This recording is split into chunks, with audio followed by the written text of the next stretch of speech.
Oui, bonjour à toutes et à tous. J'espère que ça va bien pour vous. Pour moi, écoutez, ça se maintient. Mais on se bat pour. Et surtout, on essaie de faire fonctionner sa tête et de trouver des aménagements pour faire face au burn-out autistique et à ses conséquences. Euh, alors, comme je vous disais dans une ancienne vidéo, je commence à avoir des problèmes de proprioception qui sont aggravés. Et de même, j'ai des problèmes de ressenti de mon corps en fait, suite à, j'ai aussi des problèmes de saturation sensorielle qui sont exacerbés. Alors je vous explique un peu le mécanisme, hein, pour ceux qui ne sont pas au courant, notamment chez les personnes qui ne sont pas neuroatypiques et même chez les personnes, qui sont neuroatypiques mais qui ne sont pas concernées par le TSA ou n'ont pas encore fait de burn-out autistique. Mais cela dit, dans votre enfance, vous avez sans doute eu des manifestations, peut-être moins fortes, mais de ce que peut être des surcharges sensorielles. Des surcharges sensorielles, mais liées à un épuisement, hein. Je parle pas de surcharge sensorielle, comme, l'hyperacousie, ou des choses comme ça, hein, mais vraiment des sensibilités liées à un épuisement nerveux qui fait que votre cerveau ne peut plus consacrer d'énergie, à effectuer des tâches, qui sont chez un neurotypique naturel, mais qui sont chez les personnes avec TSA, des tâches, qui utilisent de l'énergie. Alors la différence, pourquoi toujours on se dit: «Pourquoi, c'est visible maintenant?» Eh bien parce qu'avant, le cerveau avait assez d'énergie pour exécuter ces tâches, même si elles étaient plus épuisantes que chez une personne neurotypique. Mais maintenant que le burn-out autistique est là, elle n'y parvient plus. Je vais reparler encore vite fait de mon enfance, hein, je l'avais déjà fait la dernière fois. Quand j'étais enfant, j'avais constaté que, les activités de bureau étaient, vraiment épuisantes, hein. C'est-à-dire que, et ça ce qui est un petit peu, étonnant, c'est que quand le burn-out autistique, intervient, vers 40 ans, on se remémore de choses qui étaient enfouies dans notre passé et qu'on avait oubliées, hein. C'est-à-dire que j'avais complètement oublié que quand j'étais enfant, j'avais, des pics de colère, mais je ne savais pas leur provenance. Je pensais que ça arrivait à tout le monde, qui étaient liés au fait que j'écrivais longtemps, que je devais tenir un stylo, que je devais m'asseoir, dans un bureau, voilà. Et il y a des choses dont je me souviens, c'est que des fois, en cachette, hein, puisque bon, on avait à cette époque des parents qui regardaient les devoirs quand même, qui étaient un peu plus derrière nous. Mais quand je pouvais, je quittais mon bureau pour faire mes devoirs sur mon lit, dans un cadre plus moelleux, plus cocoon. Et des fois, je faisais même, mes devoirs par terre sur la moquette. Parce qu'en fait, j'avais, sans le savoir à l'époque, besoin d'ancrage, en fait. Beaucoup d'autistes ont un besoin d'ancrage et c'est pour ça que nous portons des vêtements des fois. Bon, je prends par exemple, là, mon sweat, à capuche, mais avec le burn-out autistique, ce n'est plus suffisant, surtout dans un cadre de travail. Donc je vais vous communiquer quelques petites astuces que j'ai trouvées en bricolant et aussi en demandant à l'intelligence artificielle. Donc n'hésitez pas à recourir à l'intelligence artificielle. Alors comme je vous dis, c'est un outil, c'est pas ça ne doit pas devenir votre béquille, mais elle vous donne des petites idées qui sont pas mal et puis elle vous donne des petites astuces, qui sont, très prisées dans la communauté autistique, mais qui ne sont pas forcément super médiatisées. Donc si à mon humble échelle, je peux parvenir à donner des petits tuyaux, comme ça, ce sera toujours ça de donner. Voilà donc, mon hypersensibilité, ma saturation sensorielle est maintenant exacerbée à mon lieu de travail. Je peux pas travailler comme avant, 8 heures d'affilée, avec une pause de midi, et ne pas péter le plomb. Là, c'est impossible. Si je n'avais aucun aménagement, je pèterais les plombs, alors là, actuellement, là où j'en suis, ce serait vers 11 heures du matin. Je suis capable de faire 3 heures en début de matinée, mais après c'est l'enfer si je n'ai pas d'aménagement. Et je me suis trouvé quelques petites astuces pour parvenir à prolonger ma capacité à travailler tout en restant à peu près calme, grâce notamment à des petites astuces. Alors, première astuce, je vous conseille de consulter l'IA pour ça, c'est de retravailler l'ergonomie de vos écrans, en fait. Et ça, c'est valable également pour votre téléphone portable, parce que votre téléphone portable regorge d'options d'ergonomie pour vous faciliter le travail et vous épargner de la fatigue oculaire et de la fatigue au niveau des doigts. Parce qu'en fait, dans l'autisme, il y a quelque chose dont on n'a pas conscience, c'est qu'il y a une coordination œil-main qui est dégradée avec le burn-out. Hein. Ce n'est pas naturel, ce n'est pas automatique. C'est-à-dire que l'œil doit faire un effort énorme pour se stabiliser, donc il dépense de l'énergie. Et pareil, la main fait un effort énorme à chaque fois qu'elle tape sur l'ordinateur, qu'elle clique sur une souris, qu'elle maintient un objet.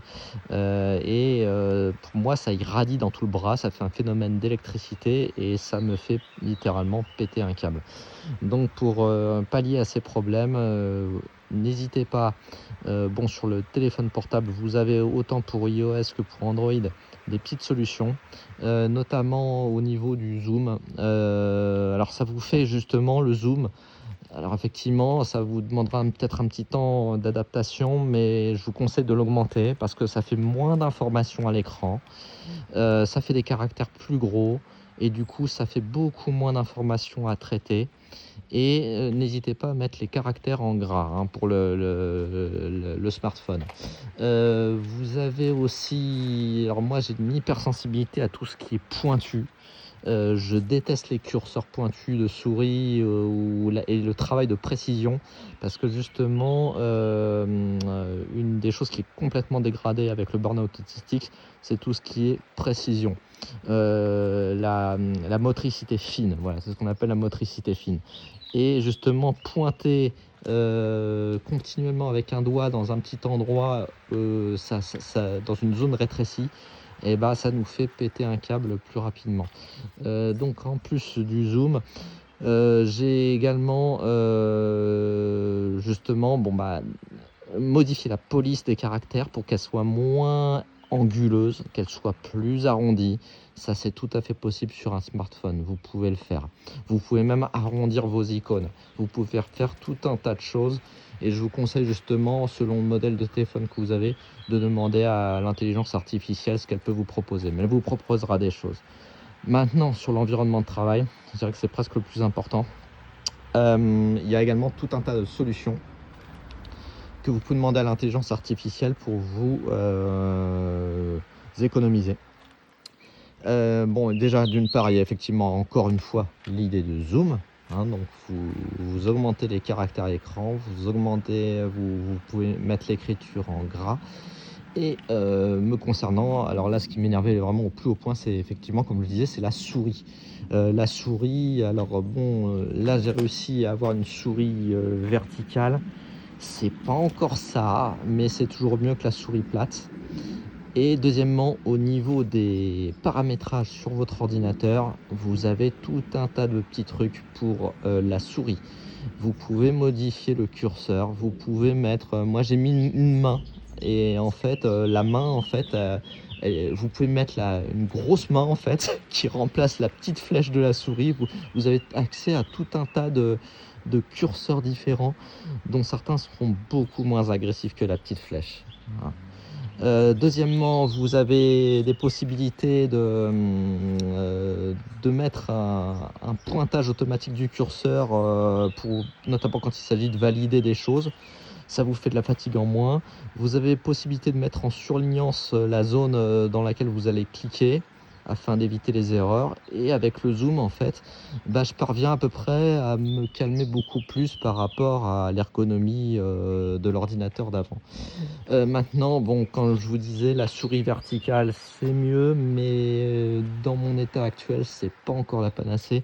Donc j'ai commandé en ligne des petits des stickers en fait qui servent à la base pour mettre dans les chaussures de femmes pour éviter qu'elles aient mal, notamment les chaussures à talons, les choses comme ça.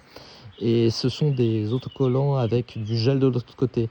Et vous pouvez vous en servir justement comme Steam en fait, hein, enfin comme Fidget en fait. Vous le collez sur le côté de votre souris, là où vous mettez votre pouce. Et justement, ça va beaucoup moins. Bon, je ne l'ai pas encore testé, hein, je vous dirai ça après. Mais je suis persuadé que ça aura des effets. Ensuite, j'agis au niveau de mon poignet. Là, voilà, j'ai mis. Alors, je me suis acheté un bandana en fait, dans un magasin de sport. Et en fait, alors attendez, je vais le positionner comme je le fais d'habitude. Hop. Tac. Tac. Excusez-moi. Voilà. Et là, je l'ai positionné en fait pour mettre une pression maximum sur mon pouce parce que en fait, je constate que je ne tolère plus du tout quand mon pouce n'est plus en contact avec ne serait-ce que l'index. Maintenant, j'utilise beaucoup la pince pouce-index pour scroller en fait sur les écrans.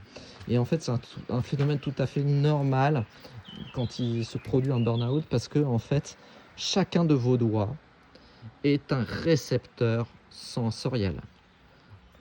Et les principaux récepteurs sensoriels sont l'index et le pouce. Donc en réduisant, en comprimant ces deux parties quand vous le pouvez, vous réduisez des entrées sensorielles et ça peut vraiment vous reposer énormément. J'ai également utilisé une compresse, une manchette alors c'est une manchette de sport gaming en fait, mais qui peut très bien, c'est une manchette de compression qui me permet de compresser mon bras. Parce que en fait, c'est pareil, quand j'utilisais la souris d'ordinateur ou que je tapais au bout d'un moment, en fait ça irradie en fait dans le bras. Et en fait, alors vous pouvez me dire: «Ouais, mais ça peut être une tendinite, ça peut être des troubles musculo-squelettiques liés au travail». Non, non, non, non. Là où vous allez sentir la différence, c'est que quand vous avez une tendinite, vous avez mal, H24 en fait, quand vous sollicitez, les articulations et les tendons. Là, c'est purement neurologique. C'est purement, c'est pas une douleur en tant que telle, c'est vraiment un énervement mais on le sent circuler cet énervement, on sent les nerfs à vif. En fait, on sent limite qu'il y a une espèce d'inflammation, mais en fait, la seule chose en fait pour vous en prémunir, c'est de solliciter au minimum, justement, les outils bureautiques, hein. Voilà. Alors c'est pas toujours évident à faire. Donc voilà, manchette de compression, bandana qui fait pression sur la main. Il est conseillé, alors ça c'est l'IA qui le dit, mais c'est de bon sens, de ne pas créer un phénomène d'accoutumance par le cerveau de ces solutions. C'est-à-dire qu'il faut quand même, en plus de ces outils, faire des pauses régulières, vous mettre dans le noir quand vous sentez que vous commencez à saturer, vous fermez les yeux. Il y a des techniques également, avec la paume, vous réchauffez les paumes des mains en les frottant l'une sur l'autre et puis vous mettez vos paumes sur les yeux pendant 1 à 2 minutes et ça réinitialise un peu le nerf optique qui travaille énormément sans qu'on s'en rende compte en fait, hein, parce qu'il est en coordination avec les nerfs dans la main, hein, et les bras. Voilà, j'ai également, je porte beaucoup plus souvent le casque, hein, je porte beaucoup plus souvent des lunettes de soleil et je vais investir également pour des petits trucs qui se clipsent sur les côtés pour éviter justement toute intrusion de lumière sur les côtés, des lunettes de soleil. Parce que ça peut, on le sent bien en fait quand on est en état d'épuisement, la lumière est plus agressive et on a besoin de s'en protéger à certains moments. Chose que je fais aussi, c'est que la nuit je porte un bonnet aussi pour comprimer mes oreilles. J'ai un besoin de compression accru. Maintenant, je me souviens vraiment de mon enfance, quoi. J'avais besoin de compression. Ce que je fais aussi le soir quand je rentre du travail et que je m'allonge, enfin, je m'assois chez moi et je mets une couverture lestée que j'utilise pour mettre sur mes épaules pendant un quart d'heure, 20 minutes, et ça me fait un bien fou. Puisque les trapèzes, en fait, à force d'être... on est crispé, hein, en fait, la nervosité nous crispe et les trapèzes travaillent beaucoup. On y a besoin de soulager les épaules, de se sentir ancré, encore une fois. Ça permet encore une petite astuce pour s'économiser de l'énergie. Et en même temps, c'est une utilisation détournée d'un objet, puisque la couverture lestée, normalement on est censé s'en servir pour dormir, mais moi je l'utilise pour d'autres choses. Donc j'ai fait une utilisation détournée, ça c'est très fréquent chez les TSA, hein. C'est comme ce bandana, hein, que je me sers pour la main. Mais voilà, il y a plein de petites astuces comme ça. Je vais investir également dans des t-shirts à capuche pour cet été, puisque la capuche me fait énormément de bien, hein, tout comme les sweats, hein. Bon, ça c'est le truc classique, hein, sweat et capuche, j'apprends rien à personne. Et puis voilà, voilà, le truc capital, c'est ménagez-vous des moments de calme. Dès quand vous sentez monter la nervosité, arrêtez-vous un peu. Il y a aussi l'eau froide aussi, les poches de gel que vous pouvez appliquer sur vos mains ou sur vos bras ou même sur vos épaules, hein, et ça fait toujours de l'effet, en fait, hein. Je dirais que le piège, c'est qu'en ligne, il y a tellement de choses qu'on ne sait pas trop quoi choisir, et il ne faut pas vous précipiter à acheter n'importe quoi. Il faut vraiment tester des choses qui vous font du bien. Oui, un autre truc que j'ai utilisé, que j'ai acheté également aussi, c'est un petit trackpad en complément de la souris. Vous pouvez utiliser les deux en même temps. Ça, c'était au moment où j'avais pas encore de manchette de compression sur mon bras et où j'étais vraiment à vif. J'utilisais ma souris de la main droite uniquement, je suis droitier, hein, uniquement pour la diriger, et j'utilisais le trackpad avec ma main gauche pour cliquer. Ça vous soulage énormément. Et un petit trackpad chez un gros fournisseur en ligne, j'en ai eu à 20-25 euros, donc c'est pas la mort. Voilà, pour quelques petites astuces. N'hésitez pas à mettre vos commentaires, et puis je vous souhaite à toutes et à tous une agréable journée. Merci.